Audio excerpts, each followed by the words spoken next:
Chen came to Shanghai to kill. She hid behind a plane tree on the bustling pavement and fixed her gaze across the road on the sign, Shanghai Family Planning Commission.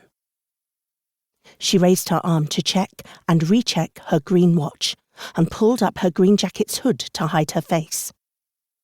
Any minute now, he could stride through the gate into the government building. It had 10 stories, but was still more wide than tall, its glass walls allowing officials to see out, but no one to see in. On a pole at the front fluttered a national flag as red as the jeep that had abducted Chen Di's beloved mother, her 8-month pregnant body folded away like a quilt. Hours later, they'd brought her back, limp, lifeless, her belly still bulging. Motorcycles whizzed between honking cars. Plumes of exhaust permeated the grey city air at the start of another year. Nothing like Chen Di's village. Nothing like the cotton field she'd left behind at age 17, 3 years ago today. Dusty wind whipped her in the face as parents sped past on bicycles.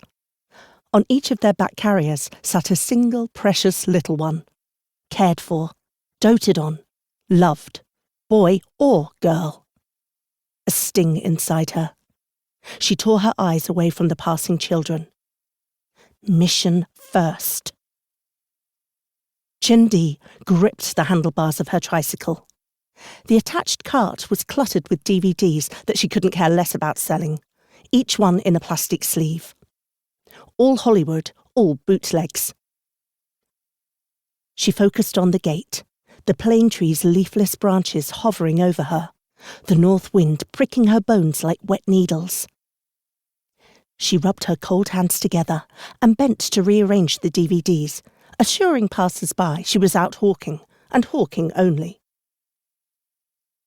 Across the road, the silver sliding gate opened just enough for one person to fit, or two if they were as petite as Chen Di. Officials arrived on foot and on bicycles, greeted by a guard. A bald man grinned as he sauntered inside, his mouth open like a puppet. Which unlucky family would they destroy today? Her muscles tensed. She had felt the small man approach from the right almost before she saw him. He wore a black overcoat and a knitted hat, and swung his briefcase like he had good news to report.